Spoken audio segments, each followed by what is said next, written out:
Welcome everyone. Welcome to today's session of the Gigabrains Blockchain Reading Group. And I'm glad to see you all here. And today we are exploring an important topic in blockchain called like consensus of mechanisms. And our session will lead by Dr. Ted Ying, who is the inventor of HotStuff and co-founder of Ava Labs.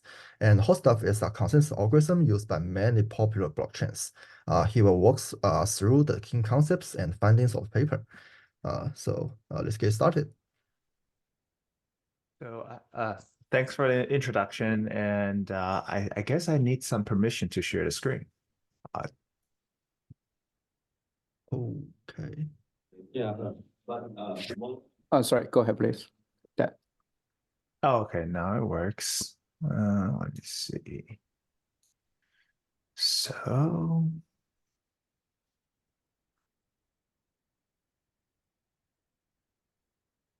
just a second. Okay, I can see it.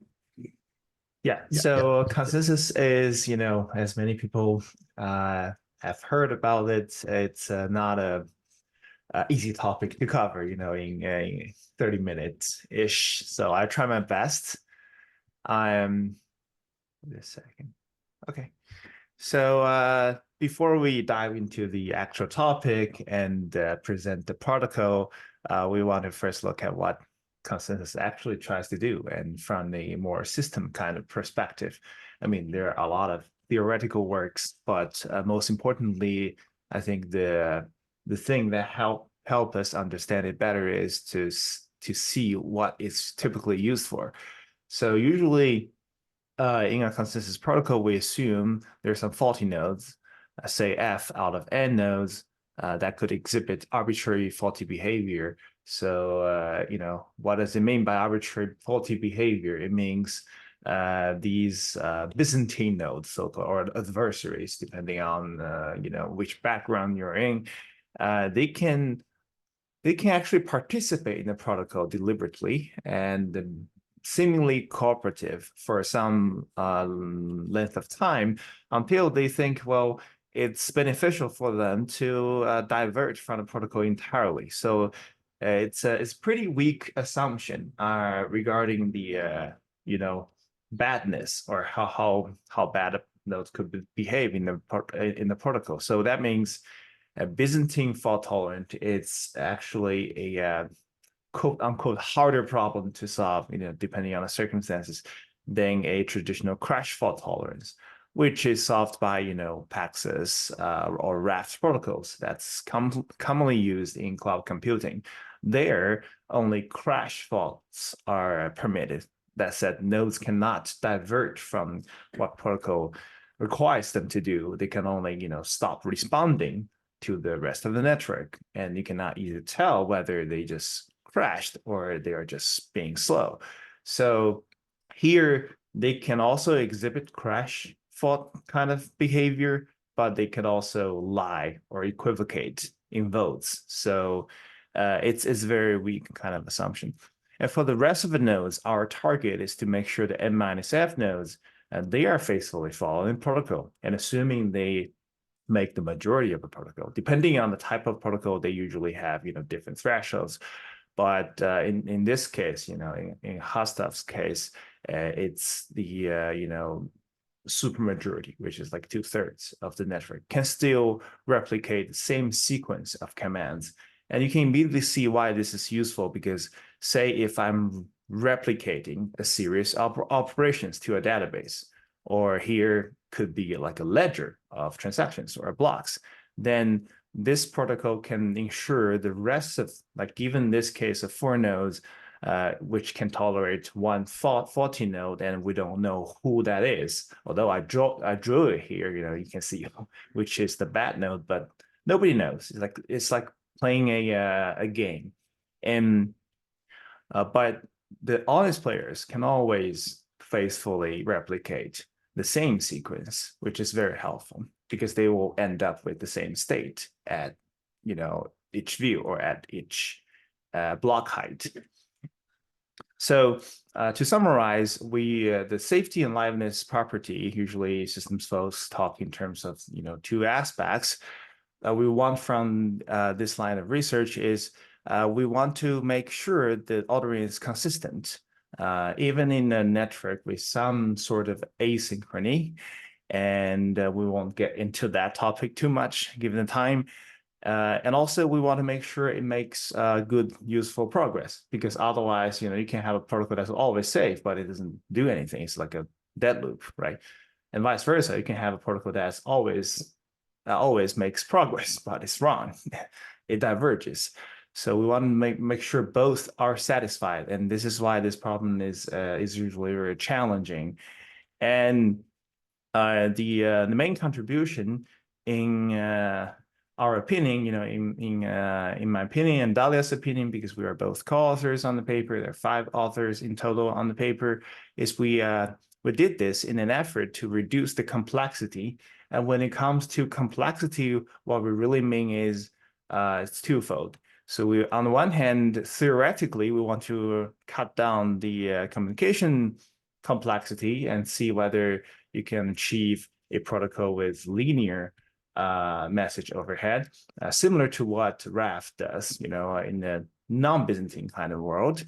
Whereas we also want to reduce the protocol complexity, which means to help engineers implement this protocol faithfully and correctly without being cluttered with a lot of vagueness in specification. And even better, maybe they can try to tweak their own view synchronization mechanisms, as I'll briefly talk about, without breaking the safety guarantee. It may affect liveness, but safety and liveness sometimes have different implications, because if the protocol is safe, but sometimes it doesn't make progress for a while, and until the network resynchronize, is still useful. Whereas if a protocol just breaks apart, it's not useful at all.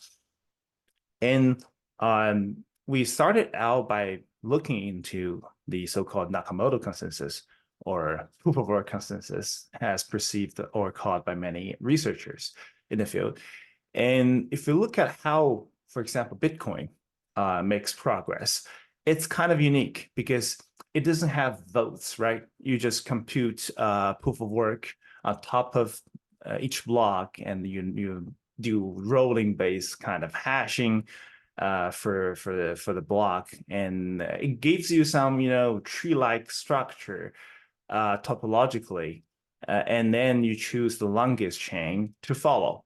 And according to some previous literature, there are a lot of researchers who did an analysis for this part. Statistically, it's like a stochastic process that will allow the network to converge on a single chain eventually.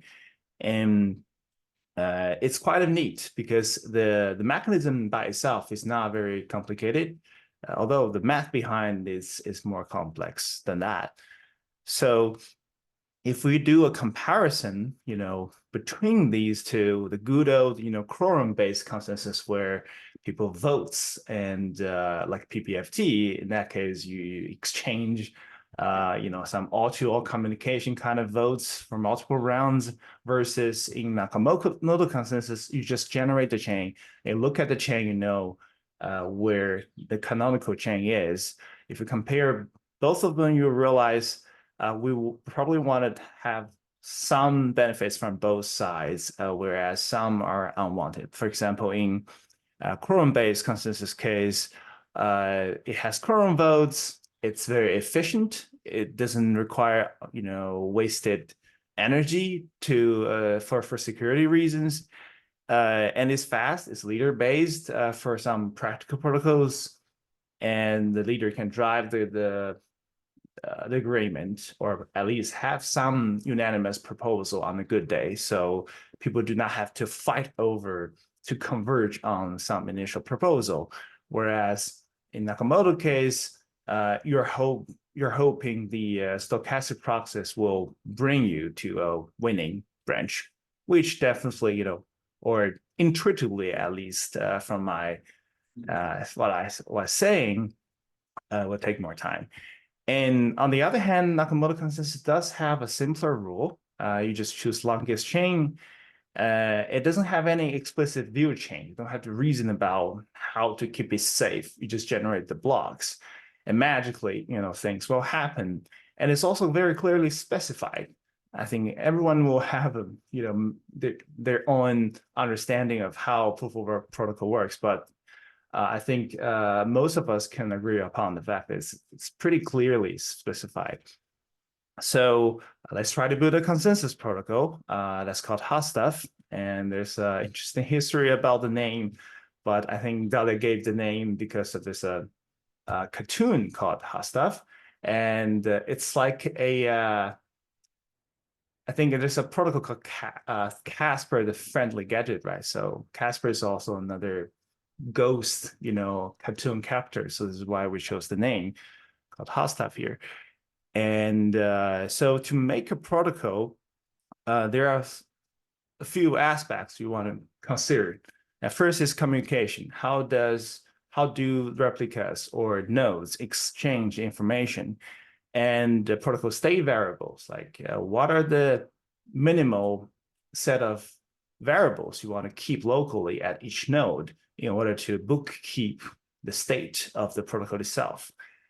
And also there are two rules, like a voting rule. When do you want to vote? When do you choose not to vote? And the commit rule, when do you know a part of the chain is solid, it never gets reverted by future votes or proposals. So we'll go through each one of them. And let's take a look at communication pattern first. And this in this diagram, it's a very typical PBFT style kind of communication pattern. You see, clients and the command, which could be a transaction, in blockchain term, to a replica. And say here we have 4 replicas, then they do 2 rounds of all-to-all voting, and finally they make a decision. This is the normal path without view change, and you can immediately see the problem of this thing. First of all, it involves all-to-all communication, so the complexity inevitably could be high, and also you might scratch your head and think, why do I need 2 rounds?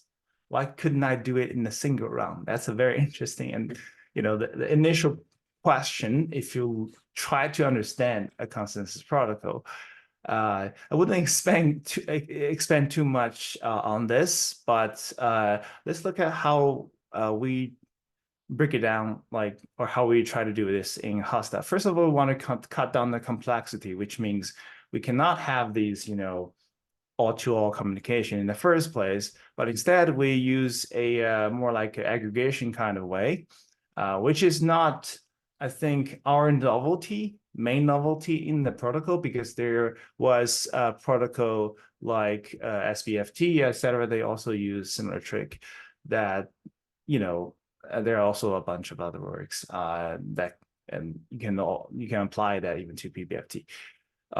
But it's good to know about how this works.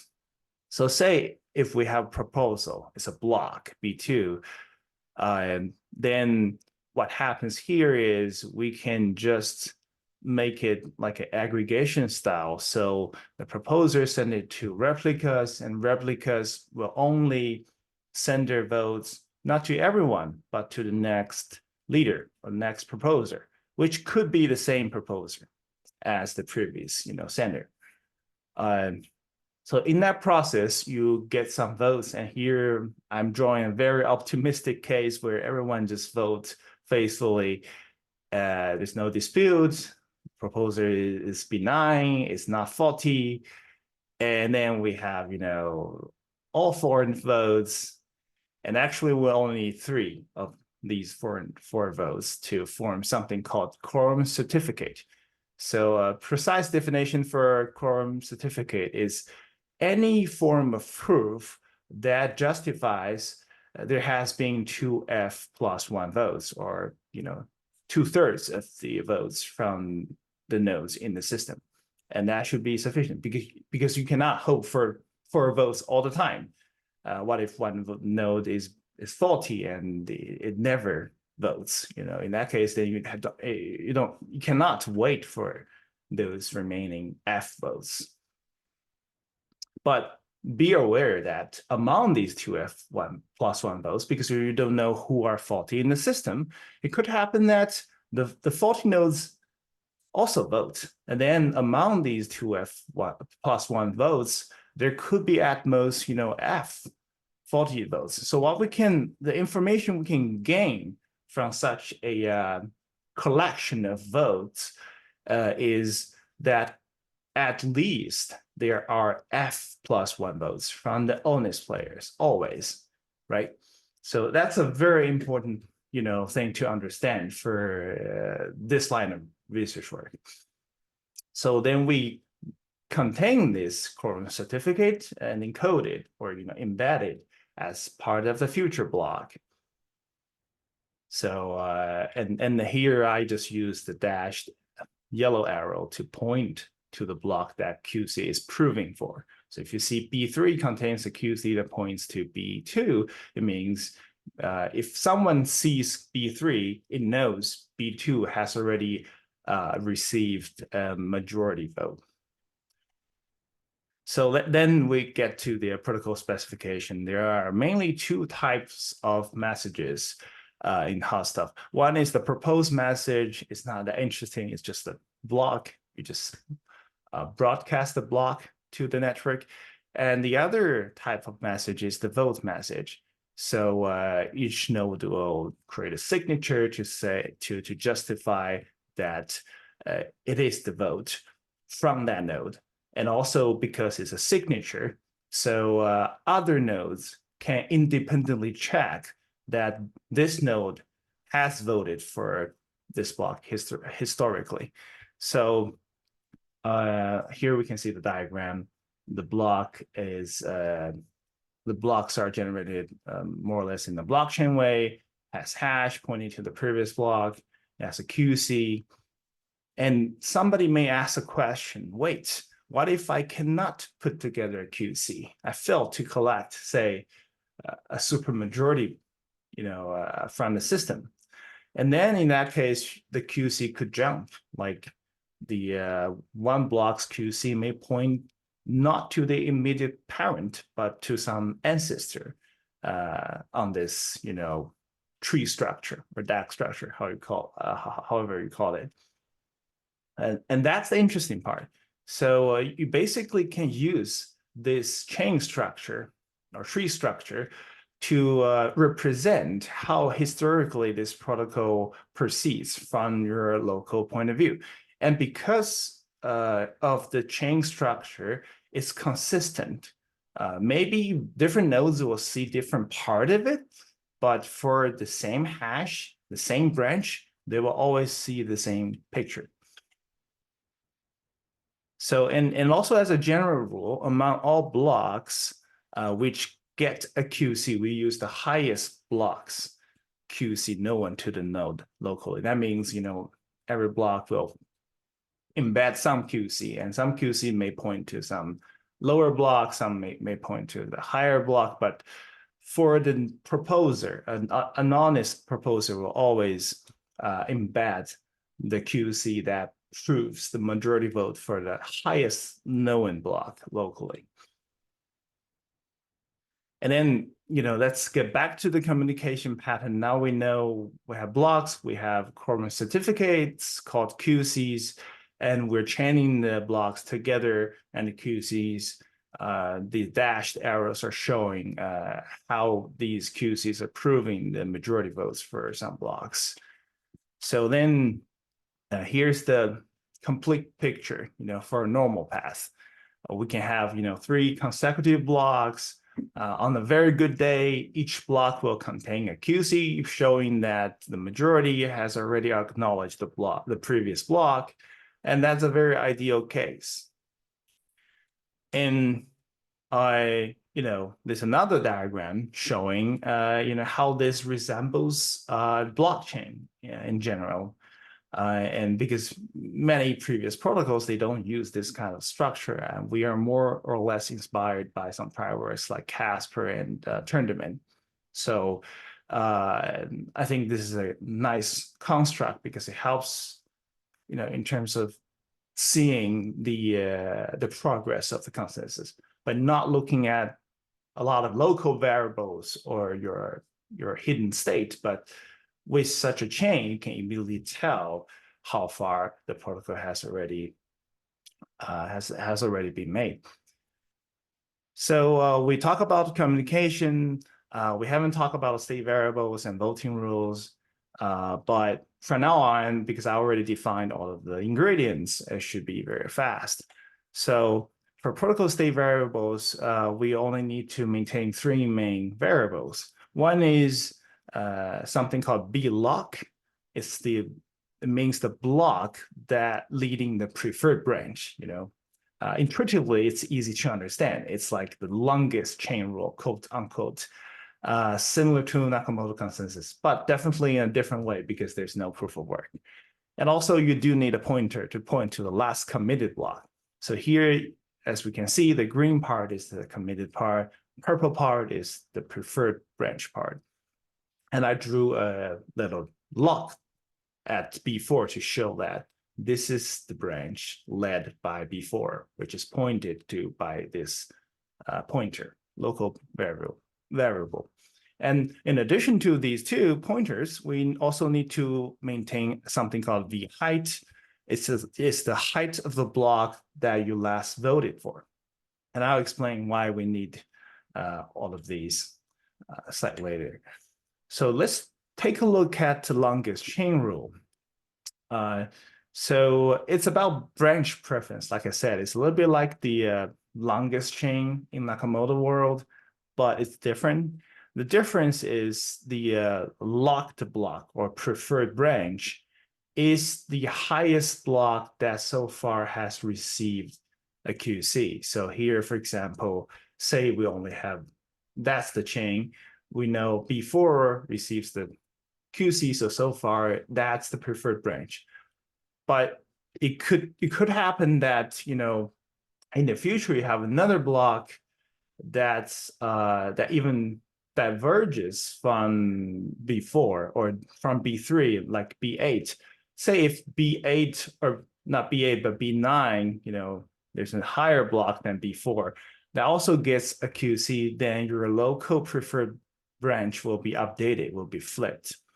Because you don't have to worry about it because it's not committed yet. It's just a temporary or your current pre-commitment. And how do we vote? There are 2 rules for voting. One is you never vote back. So whenever you see a block, if that block's height is the same or lower height than V height, you don't vote. So you only vote monotonically, increasing. And also, you respect the preference. Like I said, you look at the purple branch. If the new block is on the same branch, you vote for them. So you check both conditions. And of course, such a preference may change. And this is the whole point of making this protocol, because we want to simplify the view change. That's well known for many other protocols. So here is the case for such a change. Say if we cannot make progress on the branch that's led by B4 due to some network issue or faulty leader, then it's possible to unlock it or relock it to shift the preference from B4 to B9, because B9 is higher than B4 and B9 also gets a QC. So B4 then is no longer preferred. Now B9 is preferred. In short, this is like the preferred branch is always the highest block that has made one round of progress, if you view from PBFT kind of perspective. And we talk about protocol state variables, we'll talk about voting rules. I think the final piece to this puzzle, at least safety-wise, is when do we know a part of the chain never reverts? And And here's the answer. I'll explain that later. So here is the answer. At any point of time, you can check your local chain structure, and everyone will see different part of the same, coherent chain structure. That's fine because they have some asynchrony. But as soon as you see these two hops of structure, like you have the two QCs, for example, here B6 contains a QC pointing to B5, whereas B5 has another QC pointing to B4, which has to be its immediate parent. See, there's a difference. I drew a solid, I highlighted that parent edge here. And whereas there could be multiple blocks in between, 0 or more blocks in between B5 and B6. Once you see the structure, regardless of what's going on in the rest of this chain, I don't care. I know immediately no one can revert the chain before B4. Okay. So why is that? You may ask, like, how can you be so sure? We'll talk about that later. And that's the fun part of this protocol. But before that, let's get back to the QC idea, because I previously mentioned it's very important. And so far, you've seen the full protocol, at least the core protocol, the safety part. I haven't talked about liveness part. We don't have time to cover that part, but you know how it operates. But the question is why? And then we have to dive a little bit deeper into the definition of QC. And this is a nice diagram that I always use mentally to reason about quorum-based protocols. And here it's a little bit complicated, but it's not that complex. So if you look at, it's like a Venn graph of two sets of votes. If you look at orange votes, those are a group of two F plus 1 votes, which makes a QC. Whereas the blue part is another 2F plus 1 votes, which also makes a QC. So for any two such QCs, what we know about is, like I said, because among 2F plus 1 votes, what you know about is at least there should be F plus 1 votes for honest nodes, right? Because there's at most F faulty nodes. And then if you do a quick math, you know that in the intersection of these two QCs, there has to be at least one vote from an honest replica. And that's very cool, because if you think about it, honest nodes always operate according to the protocol. So here, what it could do for us is we can then reason about the causality or happen before relationship, because on that single node, you cannot do two things at once because our protocol is executed sequentially. Then we can reason about something cannot happen because of this, or something must have happened because of this. It sounds a bit abstract. I'll show you a concrete example. I think this is probably one of the last slides that I want to show. So here's I think the most difficult part for audience to understand. So here we are trying to explain why, for example, this protocol is correct intuitively without showing a lot of math in the proof. So the first observation, we're talking about the invariance, which means regardless of what else is going on, the property we really know about this protocol. This is how we reason about, distributed protocols or consensus usually, because you cannot easily reason about time because there's no coherent definition for time. Different nodes makes progress at a different pace. So what the first invariant is, no two blocks at the same height can get QC at the same time. If you think about it, why? Because if so, then there has to be one honest node which votes for both blocks which have the same height, which is impossible because we said we never vote two blocks at the same height because we only vote for blocks with monotonically increased heights. So that, that's obvious. And the second argument is, after seeing B6, we know no majority, there should be no majority votes for, say, blocks X and Y. Let's first take a look at Y. And that's obvious because, say if Y gets a majority vote, which means Y receives a QC, and that conflicts with the first property because, B5 has already got a majority vote because you see B6 contains a QC pointing to B5. So Y cannot receive that. And then what's interesting is about X, right? What if there's a higher block which potentially unlock or switch the preference from B4 to the other branch, the branch that I didn't color, that's at the bottom. So for the block X, you can do a similar argument, using Quorum here. You can use the QC that intersects with the QC contained in B5.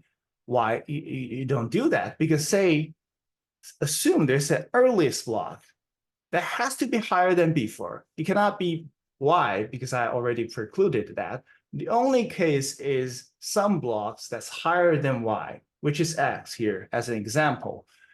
And that cannot happen because there's no switching of preference. So if you think about it, it's an inductive proof, of course, in the actual paper. But if you get what I'm saying, assuming there's an earliest block X that gets a QC, that means some honest nodes must have first voted for B4 and then voted for X. That's impossible because, preference has changed, but preference cannot be changed. And now you understand why the commit property has to be the case that B4 has to be the immediate parent of B5 because there cannot be gap.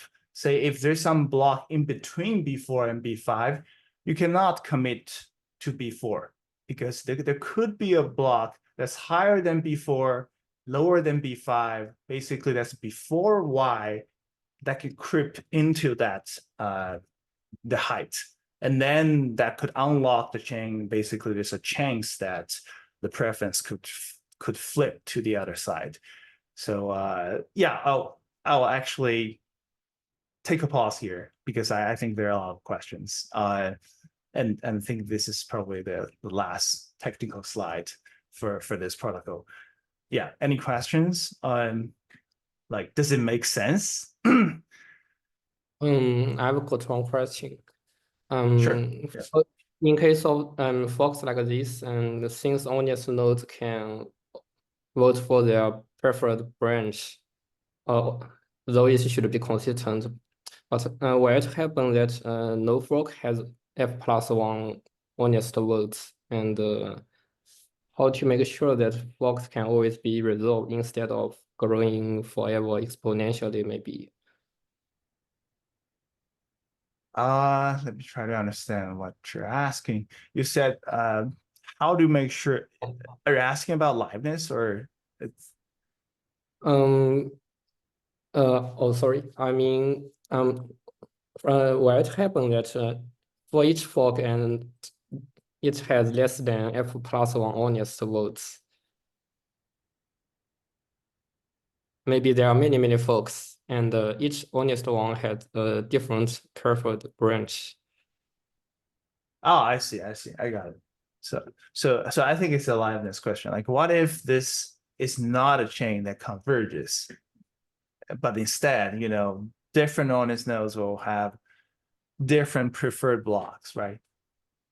Yeah. And first of all, intuitively speaking, that really happens because in order to do that, the preferred branch is established by the QC, and QC is a supermajority of votes. So it's hard to, even in a network that's not synchronous, it's very asynchronous. It's very bad for the protocol. It's very rare to see such a case where you have, a lot of forks because the reason you see a lot of preferred branches because these blocks already receive a majority vote, and that's really hard because all these majority votes will have intersection that intersects on at least one honest node. But in the worst case, it could happen, and this is why And this line of research or this type of protocol is called partially synchronous protocol. And it was proven that it's impossible to have a protocol that's guaranteed to have progress under, asynchrony of the network. Not even BFT protocol, even if the nodes only crash, they don't, sabotage the system. It's called FLP impossibility. So what I was presenting here is more like, for the safety aspect, but I think your question is about the liveness part. So the liveness part, the liveness part is I'll talk about that. That's a great question. So the safety is always ensured, proven, but the problem is how do you guarantee that this chain always grows and the green part can extend? And when to be, who to be the proposer, when to propose, and which block should be chosen as a parent block is actually defined by some gadget called pacemaker. And I have to admittedly, in the original HotStuff paper, pacemaker is intentionally left as a skeleton because we show that at least you can use a similar argument as PBFT, where you have some timeouts, you have certain heuristics to exponentially back off. So eventually you will have a maybe you can use a round robin rotation. So eventually you have a good honest leader that will propose a block. An honest leader will drive the consensus to the end because, regardless of those F40 nodes, you can still create the blocks, and those blocks are guaranteed to receive majority votes. But the topic is deeper than I, hand-waved in the last few seconds. There are a bunch of papers that talks about such pacemaker instantiation. And I can share the link afterwards because, and also there's an invited paper, I think Dalia and I wrote about, I think it's called Lessons from HotStuff. We basically compiled some recent work in the past 3 years or so that studied or partially studied how you can make a reliable and, also good pacemaker. Hopefully that partially answers the question. And this is a hard, it's a hard question, hard problem. And you may ask, like, why do these kind of protocols have this kind of issue, whereas I don't have to worry about it for those so-called POS protocols? There's some, also quorum-based protocols which do not seem to have a leader, or they call them multi-leader, or they call them, leaderless, depending on how you define a leader. I think there's actually a slide that I deleted because of the time. So there are mainly 3 models that you can assume about the network. One is the synchronous model. It's less of an interest here. Synchronous model assumes there's a known time bound for any message delivery. It's called like a capital delta that you can make use of to make the protocol. You can still make interesting protocols, but it's more fragile because you have to choose very conservative delta to not be breached in terms of safety. And the other kind is called, sometimes people call them asynchronous model, or and for those protocols, sometimes they call them asynchronous protocols, or they call them randomized protocols. So for those protocols, the usual hallmark is there's no such designated leader, whereas everyone just propose or vote. And like, for example, Honey Badger, very popular or well known, it's been there probably already for almost 10 years. So that protocol is a asynchronous protocol.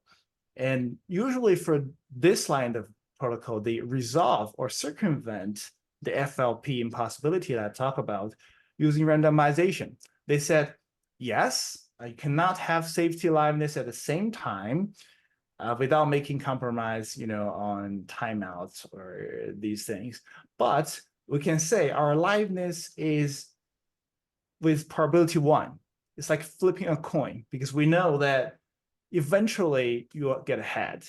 the probability of not getting ahead will converge to 0. Practically speaking, within finite time, usually this protocol will terminate, but there might exist an infinite running path still where the coin keeps getting you ahead. It's an analogy. In those protocols, it's more like they rely on the random source, like a common coin flipping, or it's a little bit like, VRF kind of setup, where you flip a coin and then use that coin to determine the proposal.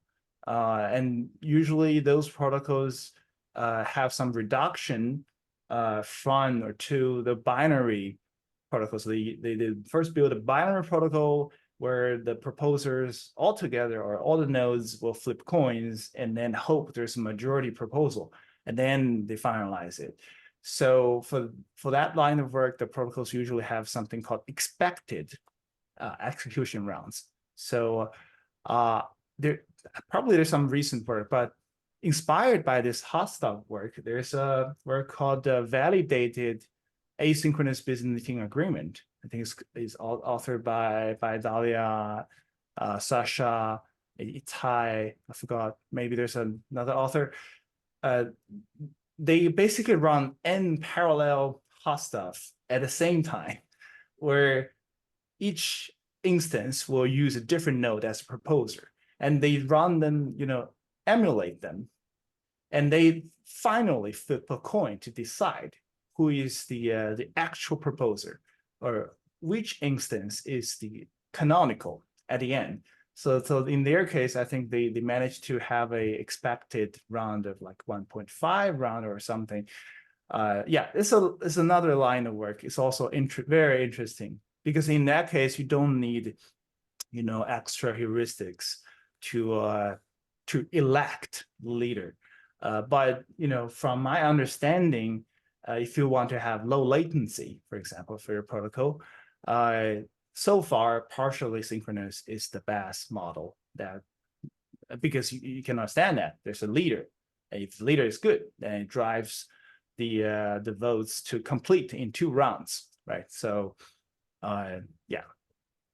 Yeah, I see. Thank you for the answer. I see it's a protocol under partial synchronized model, and its safety is perfect, and its liveness is stochastic liveness. And it will converge in case of partial synchronized network. And actually, I've got another question about liveness. What happens if one leader is malicious, OC40, and so it will not produce the QC actually? Oh, you mean the leader lies, so even if there is majority votes, it does not put together a QC in the block, or doesn't put together a latest certificate, right? Yeah. And that's why you need a leader rotation or election mechanism. The only way out is to replace that faulty leader, because you cannot make a lot of assumption about a faulty leader. Oh, I see. Leader could do anything about it.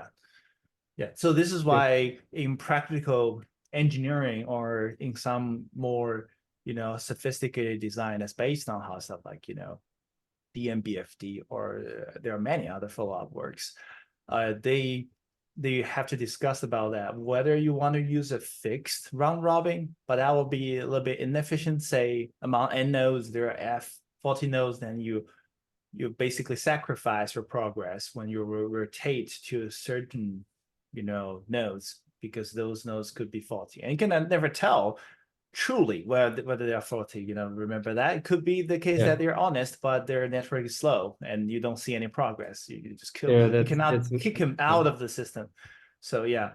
And there also there's another approach. Maybe I think we also thought about the mixed approach. So the other approach is to have something so-called incumbent leader. So that means if the leader is good, just let her sit there and then let's see how far it goes. Until we do not like the leader, we basically impeach the leader and replace it. But I think for this line of work, partially synchronous protocols, I think while we didn't solve, using HotStuff, frankly speaking, is the complexity, or like I said, in both aspects, how network, how the network cost is like, and also how difficult it is to implement for the pacemaker part. Whereas what we contributed here is to separate these two things, because in the past, I think that's one thing that I really was happy about, because before this work, usually people just mix these two things. There's no such a notion called pacemaker. They think, well, you have to build a protocol that's both safe and live at the same time. And for liveness, most of the time in the past, researchers will just hand wave, okay, let's do exponential backoff, let's elect some leader, let's use round robin, and then call it a day. But I think what's interesting is after HotStuff, they're having abundant works that specifically studies how to make such an efficient pacemaker, and also reliable pacemaker with low cost. There's some papers about it. It's an interesting direction to pursue. Sure.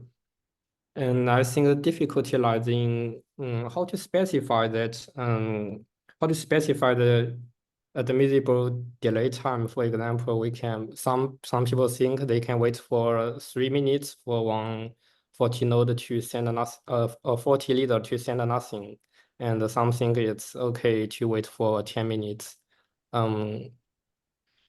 Yeah, and also more specifically, it's more like, how do you design an algorithm that will guarantee eventually all these nodes will, their wait time, say there are like intervals on the timeline. Say if you watch the timeline from God's view, but there's no God's view, from each node, but eventually they will have enough of the overlaps in their time window, and during which the correct leader can drive a consensus. And that's called the view synchronization problem. And that's exactly, the main purpose of having such a pacemaker abstraction. Oh, I see. Yeah. I have another question. So I know I understand that the QC, the concept of QC, and I'm wondering like how can QC be implemented in the real world? So Oh, like yeah. typically we're using like Here's a slide. Yeah. Thanks for asking the question. Yeah. So implementation, at the time we wrote the paper, there wasn't such a battle-proofed or industrial level kind of signature aggregation, a special signature scheme that we could use that actually it's fast enough, because there are two approaches apparently, but there are more. So QC by definition is a proof of the existence. The easiest way is to just be a set or a list of signed messages from 2f+1 replicas. That suffices, because you can just check 2f+1 signatures, and they are from different nodes, and the node, because usually in this kind of setup you already have the PKI, so and it could be verified. But then the problem is your quorum certificate is not O1, it's basically ON in terms of the size. So you don't really cut down the complexity to linear from quadratic. And the magic is you can use threshold signature. So then, because you can aggregate the signature, it only takes constant space to represent votes from 2f+1 replicas. And the problem here is if you don't have a lot of nodes, I think practically speaking, maybe having a set of signed messages is more efficient, because usually threshold signature schemes are slower than those, plain signature schemes. Like if you use especially use those heavily optimized curves, then those are faster. So the trade-off is, I haven't seen a paper that talks about the choice of such a thing, but it will be a very interesting topic to really think about. And to give the audience who do not know about how this thing works, like, well, why can cryptographers magically cut down the cost, the space cost from linear to constant? They use polynomials, and yeah, there's a great analogy if you think about it. Yeah, it's a little bit like if a curve or a line is determined by 2f+1 points, you have excessive points, it's still the same line. If they have any, 2f+1 votes on the curve, it's the same curve. So, and you have short of that, you cannot recreate the curve. So that's the, Gotcha. yeah, very, my poor understanding, I'm not a cryptographer, but, that's a very straightforward way, right? So. Yeah. Yeah, thanks for the explanation. So yeah, I think when the communication becomes the bottleneck, let's say hundreds of thousands of validators, so they are trying to you're trying to collect their votes, then I think this kind of signature aggregation is kind of important. Yeah, I think so. And yeah, okay. And actually, I have another question. So, the reasoning, the reasoning of the properties. So I think it was very clear and intuitive, and I think is it still under the trust assumption of honest majority?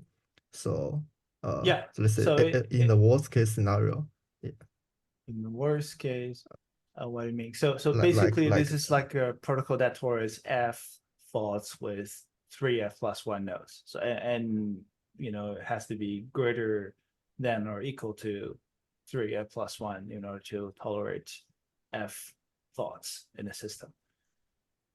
Gotcha. So Yeah. some attacks like long range attacks, it can still happen. What is long range attack more specifically? So if the attackers controls majority of the validators at a given Of time. course. Yeah. For any Yeah. quorum-based protocol, that's a yeah. I think that's the part that I simplify. If we go back all the way to the beginning when I compare these two protocols, it's a rough comparison. I tried my best, but it's not that fair if you think about the picture, because for Nakamoto consensus, what it cares about is the computational capability. It doesn't care about the identities in the network. And that's what makes it very interesting, because many people think, well, proof of work alone is a consensus mechanism. No, proof of work plus longest chain plus the hash, hashed chain structure altogether is a consensus mechanism because it converges.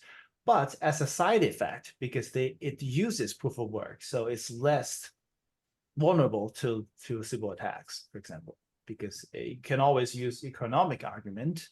It's a little bit outside of computer science if you think about it, because even proof of work, if you have enough of money, you can buy a lot of machines, then you can control the network.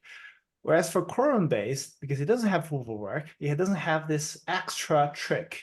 So what it only does is to make sure the consistency by the argument of participating entities. And whereas how to make sure the participants are not overwhelmed by Byzantine players, it's up to the solution outside of this consensus problem. And usually people, because they think, well, there's no proof of work in quorum-based consensus, it makes less sense to use proof of work again for admission control, how to make this permissioned system permissionless. So they use proof of stake, because if you require some minimum stake to be a validator in the system, then it's also hard to overwhelm, but that exposes the system to other attacks because we know there's a difference between proof of work and proof of stake when it comes to admission control. But yeah, I think this is the interesting picture because many people call the protocols on the left-hand side, they call them proof of stake protocols, but honestly speaking, those protocols do not make consensus based on money or based on proof of stake. So yeah, I think the confusion comes from the fact that many people believe proof of work was what makes that Nakamoto consensus, but actually proof of work plus chain is what makes the consensus in Nakamoto's case. But proof of work has two aspects. It also defends against Sybil attacks. So yeah, it's a long-standing misunderstanding and confusion. And yeah, I talked to many people, and they nowadays some of them still believe proof of X is a consensus mechanism. I said no, proof of X alone is admission control because you're making economic arguments because you are using a scarcity of resources. Yeah, to defend your system. But other than that, you do need a consensus protocol to achieve consistent view of the ledger. And that's why you need, say, HotStuff. That's why you need, most recently, like, maybe Bullshark, maybe, Babka Chain, all these protocols. So yeah, it's like a little bit like a separate issue. Unfortunately, so far I haven't heard about there's like a great unification that maybe there's some other protocols that we haven't explored about yet that sits in between, or it's a little bit more like Nakamoto consensus. Although HotStuff does perform on a chain, it doesn't rely on proof of work. Maybe there's some other protocols, but yeah, I think still, as of now, there are two main categories if you think about that. There's also Avalanche that does sampling based kind of approach that guarantees probabilistic safety, which is interesting. But if you want 100% safety under certain threshold, then quorum based consensus is your only choice right now. Yeah. Are there existing? Sorry. Are there some existing work that leverage some maybe you don't like, but maybe some existing work where they leverage some economic argument to quorum-based consensus? For example, introduce some rational nodes instead of 40 nodes. You mean it's like a more fine-grained like a hierarchy of the nodes, not just 40 and non-40 nodes. Maybe there's some among those non-40 nodes, there are some nodes that are not completely faulty. They still run the protocol, but if they can, then that which cannot be told or it's still allowed by the protocol, for the most part, they choose to diverge a little bit from the standard way or standard code base. Yeah, I think there's some works about it. Unfortunately, I'm not an expert on that because it's also related to the MEV, right? Like the reason why they choose to do that is to their benefit. Yeah, there's some works. I think not just one or two. I think there are more than that. They categorize these nodes not by two categories but multiples.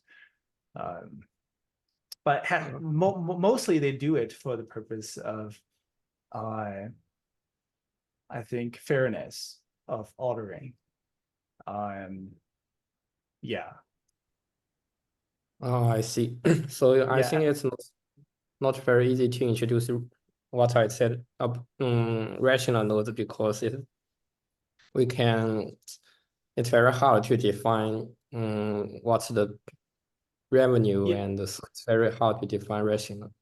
Yeah, that's definitely an interesting research direction. Actually, I know some people doing this.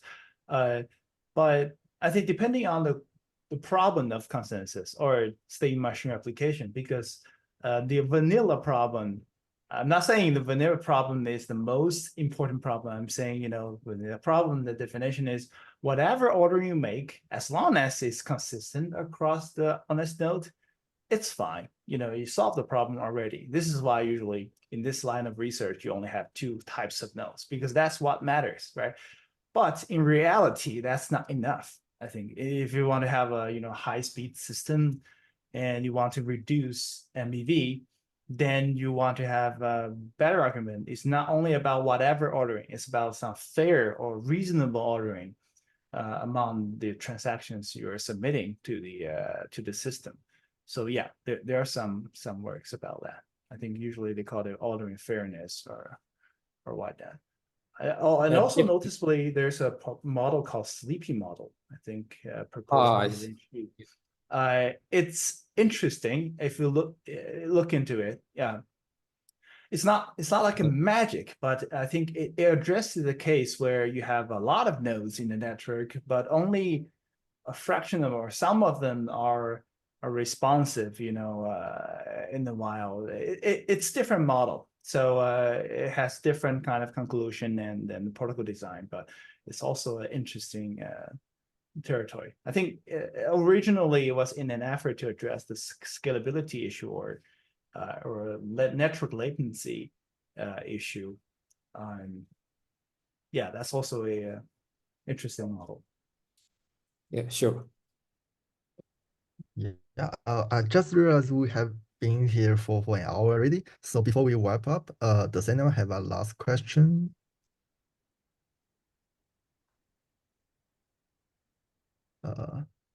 Okay, so this might be an open, ended question. So, Ted, from your perspective, is essentially what will be, let's say, the ultimate consensus protocol, let's say in the next, not that long, 10 years? The ultimate consensus definitely is with the currently all known optimization applied, and with a very fast optimistic path. This is also why there have been some most recent works about that. And I mean, because there's no one size fits all kind of solution for researchers. Perhaps some of us prefer a more elegant solution, like the specification is easy enough to understand. We can build variants on top of the protocol without being confused by the protocol itself. But from industrial perspective, people probably don't care too much about the elegance. They do care because it has something to do with whether it's easy to implement, but they will implement it one way or the other. So then the ultimate protocol for them is whether you can offload, let me put it in a more concrete way.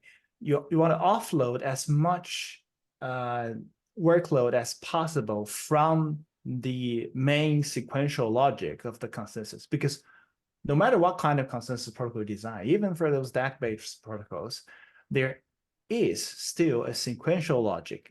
Which is inevitable, because this is how you make a protocol where interesting things happen. But that's a bottleneck, right? Because for example, signature verification, is it required on that sequential path? Maybe not. I can run a bunch of threads on different cores to check 2f+1 signatures at the same time. And after we offload all of these things, actually I wrote a little bit about this in from HotStuff. So imagine there's a protocol that can also, then what you're left with is the network latency. Because if you do this, block by block HotStuff, will be slow if the network latency is high. It's not because your protocol is not smart enough, it's the implementation does not account for the situation where such a round trip to collect a single QC could kill your throughput, because your protocol sits idle for most of the time. CPU is not even utilized. So in that case, you want to basically buffer a bunch of blocks into the network, and which is, I think, more or less why those stack-based protocols can get much better throughput. But in the process, they also sacrifice for some latency. So the ultimate protocol is you want to fully utilize your CPU power. So your computers are running nonstop, even if there's some latency. And you offload as much part of your logic from the core consensus logic, whereas the consensus logic is probably just a very simple bookkeeping of some variables, and quickly do that. We've seen that for the non-BFT world, because there are some Paxos variants that exactly do this. They even encode the core part of their protocol into switches. So they can have, microsecond kind of latency, but for a very small setup, they usually have five nodes or so. They don't need a lot of nodes.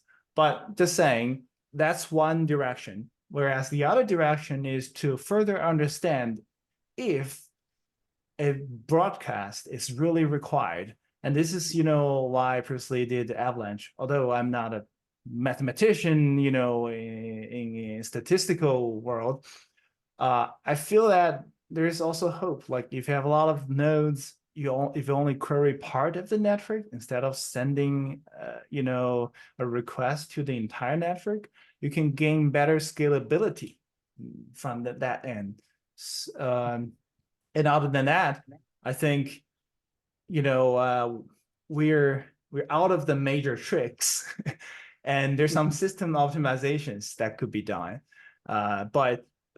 Also for now, the main bottleneck for many practical blockchain is not even by the consensus we are talking about here, is state management, because it's meaningless if your consensus can sequence a lot of transactions, say 1 million of transactions in a second, whereas your execution engine can only digest, say, 1,000 transactions per second. Then you still have to wait, right? So. Yeah, that's the general picture. So Excellent. Yeah. Okay. Thank you so much. Thank you so much for the great presentation. Thanks. Glad you like it. I really like that. Also, the slide is very nice. Yeah. So yeah, thanks again to Ted for like such a silent talk and all the meaningful discussions today. And I think like that's it for today. And looking forward to see you all again next week.